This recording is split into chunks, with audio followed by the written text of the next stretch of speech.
Europe 1, il est 8h34. C'est l'heure de la revue de presse. La revue de presse d'Ève Roger cette semaine. Bonjour Ève. Bonjour Thomas, bonjour Anissa, bonjour à tous. Bonjour. À la une des journaux ce matin, ça part dans tous les sens. Libération, Calais, une jungle sans fin. Avec une photo triste et grise du camp des migrants peut-être évacué en partie ce soir. Dans un autre registre, les Échos. Pourquoi les prix du pétrole vont rester bas? Le Parisien, lui, s'intéresse au phénomène des mères depuis 45 ans. Leur nombre a triplé depuis les années 90.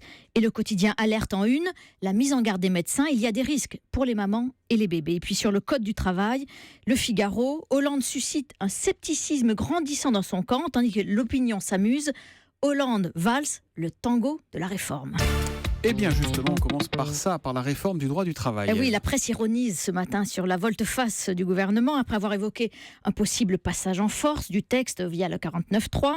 La ministre du Travail a été contredite à des milliers de kilomètres de là par le président Hollande, ce qui donne en une du Parisien ce titre « Opération déminage » avec une photo cocasse de Valls, Macron et El Khomri en visite à Mulhouse, casque sur la tête, lunettes de protection et surtout mine sinistre du Premier ministre. Alors les éditorialistes critiquent la méthode, toute sensibilité confondue, c'est ça qui fait tout le piquant. Ça va de Michel Guilloux dans l'Humanité pour qui arrogance et fébrilité sont dans un bateau, jusqu'au très libéral Nicolas Bétou dans l'Opinion. Pour lui, la marche arrière est enclenchée et il en est sincèrement déçu. L'espoir aura été de courte durée, dit-il. Avec tout ce beau monde sur le reculoir, les débats parlementaires promettent malheureusement un joli bond en arrière. L'homme du jour au rayon politique, on ne voit que lui. Oui, là, c'est l'as de la com. Il est partout ce matin, pas un journal sans sa photo, j'ai nommé Bruno Le Maire. Bruno Le Maire. Donc vous n'y échapperez pas. Le député de l'Eure déclare sa candidature ce soir à la primaire de la droite à Vesoul, préfecture de Haute-Saône. Absolument. Alors tous les journaux posent la même question. Pourquoi Vesoul? Et c'est la réponse du Monde. Parce qu'il a voulu voir Vesoul. Qui est la plus convaincante. Voilà. Jacques Brel, bien sûr. Mais Vesoul, c'est aussi parce que c'est loin de Paris, loin des ministères, loin de cette noblesse d'État dont pourtant Bruno Le Maire est issu. Et Le Monde nous l'explique. L'idée, c'est de s'acheter une virginité politique, d'incarner le renouveau, avec un slogan et une rime un peu platoune, je dois dire. Le renouveau, c'est Bruno. Alors, renouveau ou pas, le jeune candidat de 46 ans fait comme les autres. Il tacle ses adversaires les plus âgés, Juppé, Fillon, Sarkozy. Il les accuse de vouloir gérer leur fin de carrière. Lui, c'est autre chose. Et écoutez bien cette citation, parce que moi, je l'adore. Il dit « Moi, j'ai encore plein de rêves, dit-il, que c'est bon de se lever le matin et de vouloir diriger le pays. » Moi, celle-là, je m'en lasse pas. C'est une variante de J'y pense en me rasant, en fait. C'est la version 2016. Ce récit à présent d'un couple que la police a longtemps pris pour des terroristes. Oui, c'est le Parisien qui raconte cette histoire rocambolesque. Le soir des attentats du 13 novembre, un jeune homme parisien et une femme venue de Belgique ont passé toute la soirée à quelques mètres seulement des terroristes, comme s'ils les suivaient. D'abord à côté du Stade de France, puis vers 21h près des terrasses dans le 11e arrondissement, enfin à Barbès vers 22h où se trouve alors Salah Abdeslam. Et comment on le sait? C'est leurs portables qui ont parlé. Donc pour la police, pas de doute, c'est bien un commando bis, en clair, de terroristes. Après le week-end, la jeune femme revient en Belgique, le jeune homme reste à Paris. La police les surveille un moment, puis les convoque, et puis là, rien.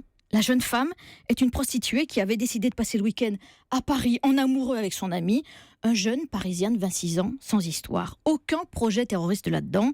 Leur circuit ce soir-là n'est que pure coïncidence. Et le Parisien de conclure avec nous, l'affaire est close, ce n'est plus un sujet. Le terrorisme au quotidien, ce n'est malheureusement pas une blague en Israël. Et oui, effectivement, la Croix revient ce matin sur les attaques palestiniennes au couteau. Cette nouvelle forme de terrorisme qui terrifie la société israélienne. Depuis octobre 2015, il y a eu 230 attaques, 27 tués et au moins 300 blessés israéliens. Et l'intérêt de cet article, c'est qu'on voit les deux points de vue. Côté israélien, la peur, en particulier pour ceux qui habitent Jérusalem. Et puis côté palestinien, le désarroi. Le désarroi des parents, parce que la plupart des auteurs ont moins de 20 ans, des enfants qui ont décidé de jouer les héros. La Croix rapporte le cas de cette jeune fille de 16 ans, dont le père a découvert à la télévision un jour de novembre que son ado n'était pas en classe près de Ramallah, mais à Jérusalem. Là, armée d'un couteau et de ciseaux, elle a blessé un homme de 70 ans dans un marché juif, sans aide ni soutien logistique. Et ce spécialiste israélien confirme, le niveau tactique de ces attaques est faible, car le but de ces adolescents n'est pas tant de tuer que de montrer qu'on est prêt à mourir pour son pays. On déclenche l'alerte charlatan à présent avec des praticiens qui proposent de l'hypnose, mais vraiment à tort et à travers. Oui, ce n'est pas la première fois qu'on nous met en garde sur le sujet, mais là, c'est une note de la police que publie 20 minutes ce matin.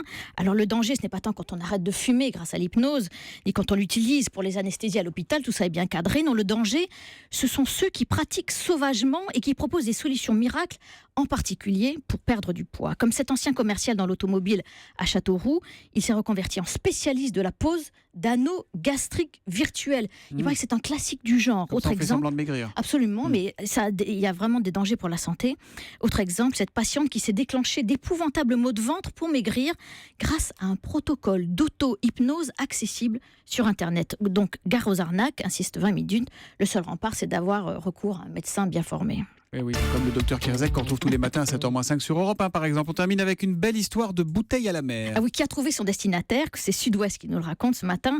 C'est un peintre américain qui l'a acheté de New York en octobre 2013. La bouteille a donc été retrouvée la semaine dernière, 2 heures et demie plus tard, donc en France, sur la plage de la Tremblade, en Aquitaine. C'est déjà pas mal.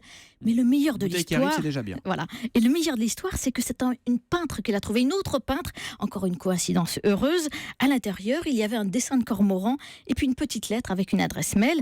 Les peintres se sont contactés de part et d'autre de l'Atlantique. Alors, au risque de vous décevoir, il n'y a pas d'argent à la clé, juste de la joie et de la Vous poésie. pensez que la joie et la poésie, ça m'intéresse pas? Vous pensez moi, que c'est je- l'argent qui moi, m'intéresse? je dis- C'est désagréable, Ève Roger. Je pense qu'il y a beaucoup de gens qui attendaient un petit trésor et de l'argent, mais moi, je pense que la poésie, il serait temps que l'équipe de campagne de Bruno Le Maire s'en inspire un petit peu. Et ben voilà, ça c'est dit. C'est signé Ève Roger, la revue de presse tous les matins. C'est à 8h30 sur Europe 1. À demain.